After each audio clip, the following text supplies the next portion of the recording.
Also, I had the pleasure of meeting for the first time in person in Arkansas. We welcome Blythe Brumleve on, host of Cyberly, to today's show.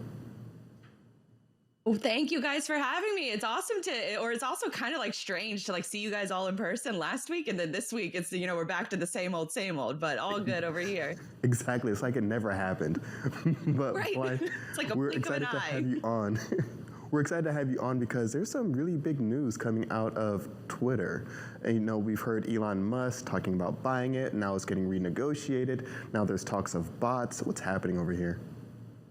So it's a very like convoluted situation, but there are lots of people that believe that Elon Musk now has a little bit of buyer's remorse when it comes to making the purchase of Twitter. And so he's doing his due diligence, as one does when they're about to spend $47 billion. But that is the recent downturn in the stock market, and especially when it comes to technology stocks, is sort of a perfect opportunity for Elon to say, hold on, let's make sure that the deal that we're moving forward with is one that makes economic sense. And one of the biggest factors that has to do with this deal making economic sense is how many of the users on Twitter are actually real.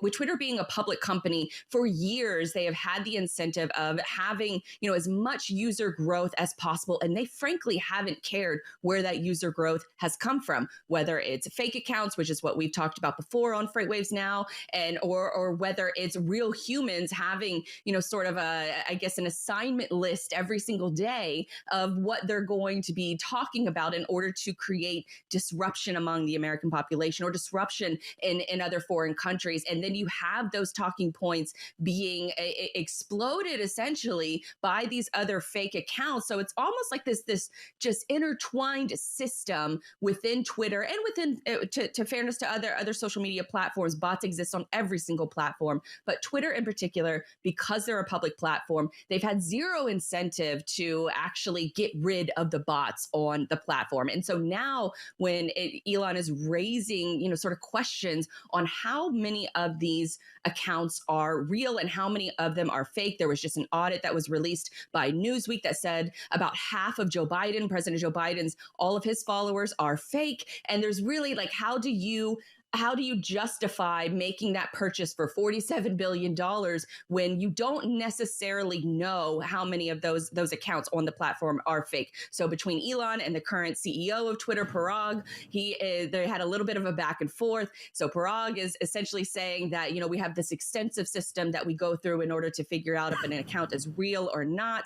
And so there's a little bit of a question on what that methodology looks like, because it's not public knowledge.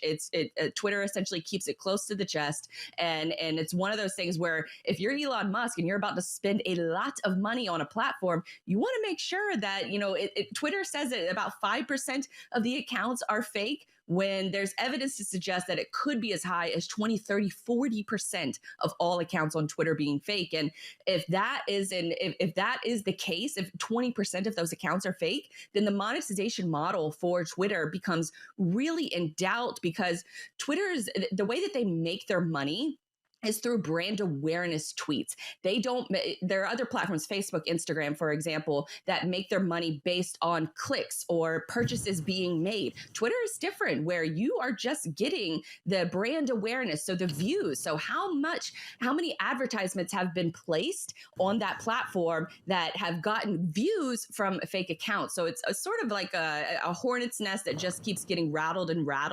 And there's could be reason for Elon to pull out of the deal. But if you look at the stock market and the crash of tech stocks, if you look at the amount of bots that could be happening on the platform, likely are happening on the platform, I think this is just a negotiation tactic in order to get that $47 billion price tag down, which is probably going to be needed if you want to make that platform profitable in the future. So I think about those monetization, how Twitter monetizes things. And I think about how I personally look at my own Twitter analytics, right? It's like I look at impressions versus interaction. And like my impressions could be off the charts in the 50,000s on a tweet that has 2 interactions, right? There's 50,000 people seeing my tweet, but only 2 people are liking it, or I only got 1 like, 1 retweet, et cetera, et cetera.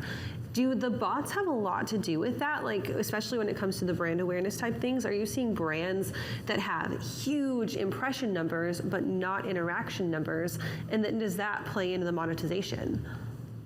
It absolutely does play into the monetization because, like I said, Twitter only takes into account the brand awareness. You can't necessarily get an ad on Twitter that is conversion based, and that's where Facebook and Instagram have made a lot of money. And that's the primary reason why those two platforms still to this day remain the most popular as far as marketing is concerned. Twitter has always been that little bit of a mystery, a little bit of a marketing mystery that most companies don't know how to monetize. And so when you do have an influx of bots, when those numbers are not public, but when you have all of this research that's being done and sort of audits that are being done on the president of the United States, and you discover that half of his followers are bots, then that leads to more and more conversations of what is the methodology behind the content moderation and how you are making the determination on who is real, who is not, who actually has an account and sees it, because there are other numbers that suggest that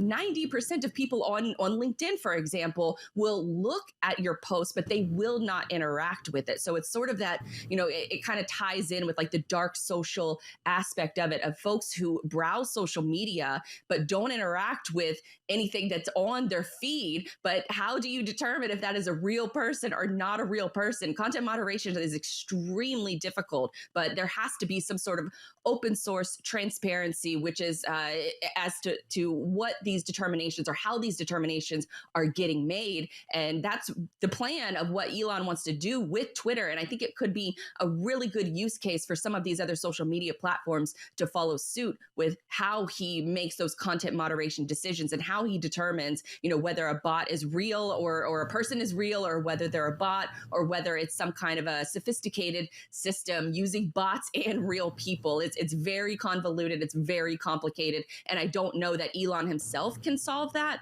but it is something that needs to be tackled at least, a little by a little. Sort of that goes back to the acronym of how do you eat an elephant? Well, one bite at a time. And that's really how you have to tackle with content moderation. You have to tackle it one bite at a time. And if you don't start to tackle it like that, your constituents and the people that you serve on your platform aren't going to like that no change. Blythe, we're all out of time right now, but I got to ask you, did you see a jump in your followers after being in Northwest Arkansas last week? I did see actually a little jump in followers, and I believe that they were all real. They were, I want to say that they were not fake. So hopefully a little bit of jump from being at Future Supply Chain. Awesome, Blythe. No fake followers here. We appreciate it. Thank you so much for joining us, and we look forward to hearing from you next time.